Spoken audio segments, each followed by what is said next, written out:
Today I thought we would revisit the Quest 2 and see if it still holds up watching movies and content in 2025. Join us as we enter the Oasis.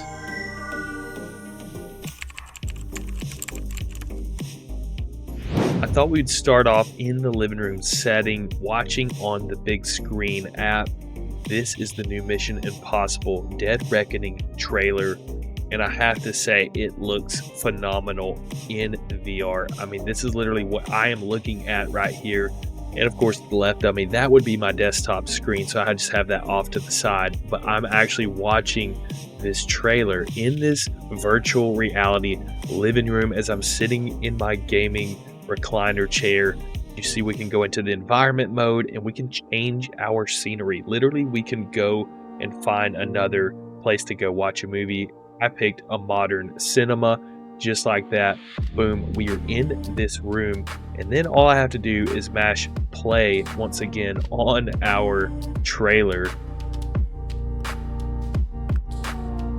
If you are going to be using this once again in desktop mode, whether you are casting your Quest 2 or you are linking it via the link cable that you get that's a USB Type-C to your graphics card, makes a huge difference. It's important to mention that I am casting throughout this entire video my Quest 2 to my PC because once again my 4080 does not have a USB Type-C, which is absolutely bananas. I don't know how that's possible. My 7-year-old graphics card that's a RTX 2080 has a USB Type-C, and back in the day when I first got my Quest 2 back in like COVID year, I guess it was 2020, I believe it was always doing like VR racing and watching big screen via the link cable to my PC. But of course I can't do that anymore because, well, my RTX 4080 doesn't even have a USB Type-C connection, which is just insane. So that being said, this is a very important question as to whether it's still worth it to you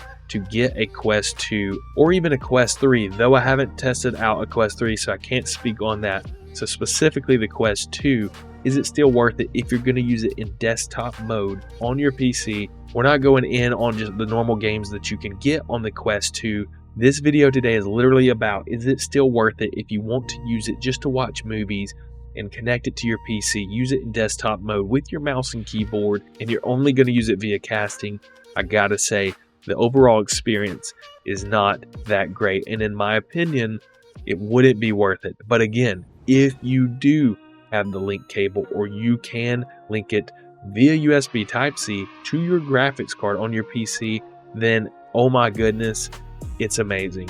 And again, I'm only speaking from experience. Back when I was able to do it, I loved it and I enjoyed it so much. So that being said, I only use my Quest 2 now for Beat Saber and taking it to family get-togethers and letting everybody maybe ride a roller coaster, or we play putt-putt or play golf, or once again Beat Saber. And of course that's a lot of fun, and that really is like the enjoyment, at least in the VR world, in my opinion. But of course on the flip side of that, I still enjoy getting on and watching a movie in VR. Of course, fingers crossed for the 50 series to have the USB Type-C. Not saying I'm upgrading to a 50 series card, but I think they 100% should have them. And of course, every card going forward should have USB Type-C. And of course, now that we got all that out of the way, here's me just sitting back in my chair, literally watching The Incredibles 2 with, of course, the drink and the popcorn, and it literally makes me feel like I am at the movies. I don't know about you guys, but I grew up in the mall and movies era. It was a huge deal to go watch a movie and go to the mall after. And honestly, that's one of the things that I miss about my childhood, is doing those things. And this just brings back those memories. And once again, the fact that you can even do this in VR is amazing. So I guess here is the question. Is the Quest 2 still worth it in 2025? I really think that it's a great entry point for VR. If you can find a used one, I would definitely try and pick one up. If not, I would just honestly go with the Quest 3, which I'm really wanting to try. The pass-through mode is much better in the Quest 3, and the Quest 3 has AR, if I'm not mistaken, augmented reality, to where like there's games to where it mixes reality, VR, and real life, where there's like aliens coming out of your ceiling, and that's really cool. With this, the pass-through mode, once again, is not that great. But that being said, it was their first, if I'm not mistaken, pass-through mode that they had. So at the end of the day, you have two types of people. Are you wanting to use the VR headset as just, you know, your typical VR headset? You're going to buy games off the store and play them just how they are on the headset?